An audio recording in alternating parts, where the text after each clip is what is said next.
to the Thalaic River, where to the melted snows of Abelathia's spine eventually find their way by means of 1,000 silver streams.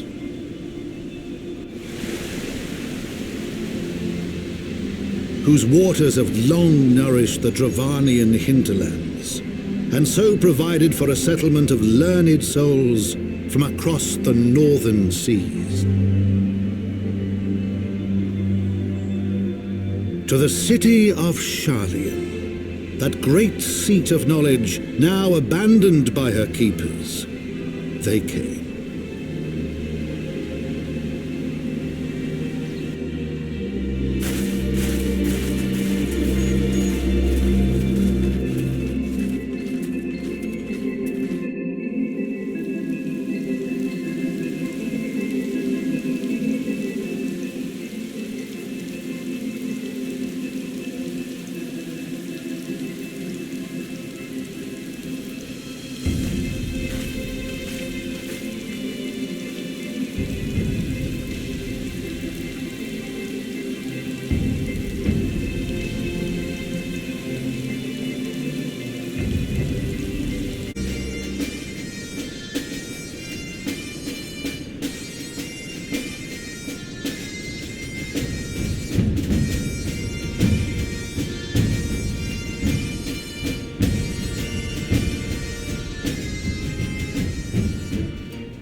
Don't you know it's rude to enter without knocking? The youth of today. No manners at all.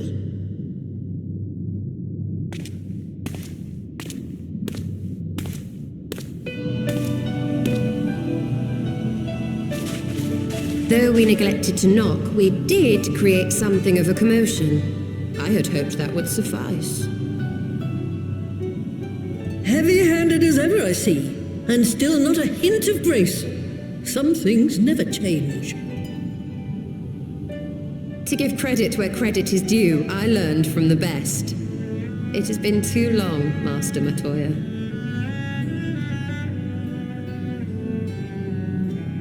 Indeed it has. Oh, it's good to see you again, my girl. And with your fiery spirit unquenched. But look at you, all grown up and womanly. The one there in the fancy duds, that's Louis Soir's granddaughter, I take it? Grandson, begging your pardons. You knew my grandfather, my lady. Knew him? Ha! We were constantly at each other's throats, like rabid dogs we were. Oh, he was a stubborn bucker, was your grandfather. Never a dull moment when he was around, though, I'll give him that. As for you, boy, I've known you since you were a rosy-cheeked babe at the teat. And my sister too, I gather. May I say what an honor it is to meet you again, my lady?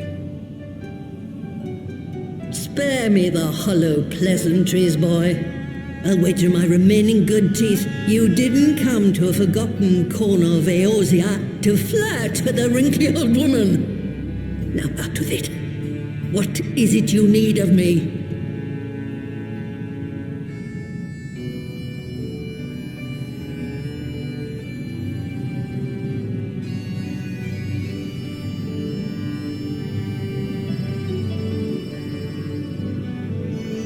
Azizla. I never thought I'd hear that name again. You are familiar with it? As familiar as one can get from poring over musty old tomes. The Alagons set the Isle afloat not long before the sun set on their empire. Old Louis Soir and I often talked about it. The place is home to a research facility dedicated to finding ways of mastering mighty beings, such as primals and dragons. And find ways it did too. Frightening ones. Such secrets as lie buried on Azizla aren't fit to see the light of day. And now you tell me a band of dragon-baiting primal botherers are trying to dig them up? Indeed. And to make matters worse, the Ascians have a hand in their plot. They must be stopped, no matter the cost.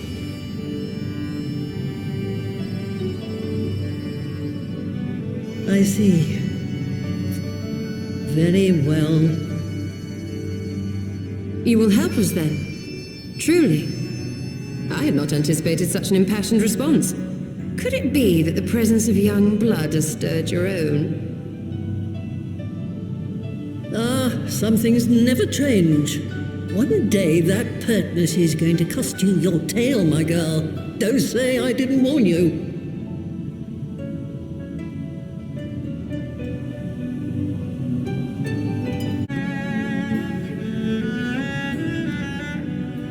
'Twas some 50 years ago, shortly after Garlemald had brought all of Ilsabard under its rule. Faced with the threat of invasion, the people of Sharlayan scrambled about for a means to resist the Empire. For my part, I was tasked with developing an etheric converger. Ah, yes, a device which draws in ether and concentrates it to produce a destructive force. But as my research neared its end, it was denounced by the Forum, who claimed that my device was more likely to destroy us than our enemies. After that, they and I had a little falling out, and I decided to seal away all the fruits of my research, lest the dunder-headed ingrates reap any benefit. Ha! Petty, I know, but gods, it was satisfying. Do mine ears deceive? 'Twas you, was it not, who was so fond of saying that all knowledge exists to advance mankind, that how it is used depends on us? I don't remember. Perhaps. All right, yes. It was a pet phrase of mine. And that should give you a notion of how sick and tired I was of those spineless wretches of the Forum. All talk and no trousers, that lot. That's why I decided to remain behind, rather than join the Exodus. You may have had your disagreements with my grandfather, but upon that point, your minds were as one. With respect, Master, the fruits of your research should not be left to spoil. Will you share with us the secrets of the etheric converger? Aye, I will. All the information you need is contained in a tome I wrote on the subject. But you'll have to fetch it from the forbidden section of the Great Library. You were not exaggerating when you said that you had sealed it away. Though the city is abandoned, the library's guardians are all but certain to remain. We must needs cut a path through them. Come, let us away.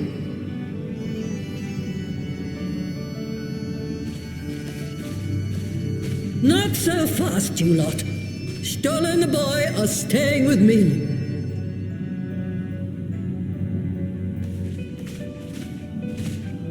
I need help to make new sentinels to replace the old ones you walloped. They'll be board and lodging, don't you worry. But know that you'll have to work for them. Hard. I'll have no sluggards in my house.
had not thought to behold this tome again.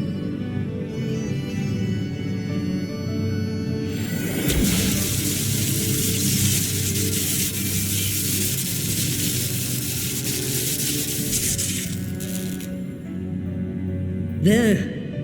It is deciphered. Now your friend should be able to make sense of the contents. That said, it's one thing to understand the workings of the etheric converger, and another to actually make it work. You do realize how much ether is required. Sid is keenly aware of the energy dilemma. His airship is by no means large, and it can only bear a limited quantity of crystals. If only we had white aurosite in the etheric siphon. Alas, Minfilia is missing along with both artifacts, and Moonbreeder is gone. Would that there were another ready wellspring of energy for us to draw upon. Why did it not occur to us before? We already have what we need! The Eye! It has been drawing ether into itself for as long as the Great Worms have lived. It is a veritable wellspring of energy. It might just suit our needs. But is this energy something that can be harnessed at will? I believe so, with the aid of the Azure Dragoon of Ishgard. Then it is settled. Let us return to the Holy See at once.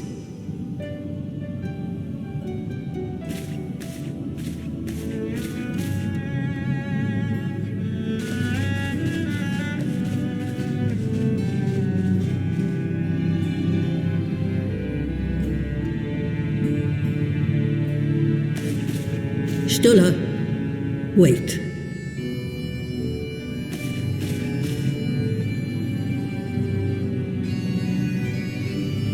When did the light fade from your eyes? I might have known that it would not escape your notice. It has been this way since I returned from the life stream, an after effect of the teleportation magic I invoked, most like. They are called forbidden spells for a reason. What were you thinking, girl? I have no regrets. I but did what was necessary to preserve the light of hope, to keep my promise to Minfilia. Besides, it afforded me the rare opportunity to wander the ether, a once-in-a-lifetime experience. I need not tell you that it consumes your very life force to see by sensing the ether around you. Take care of yourself. Do you hear me? I will, Master Matoya. And thank you.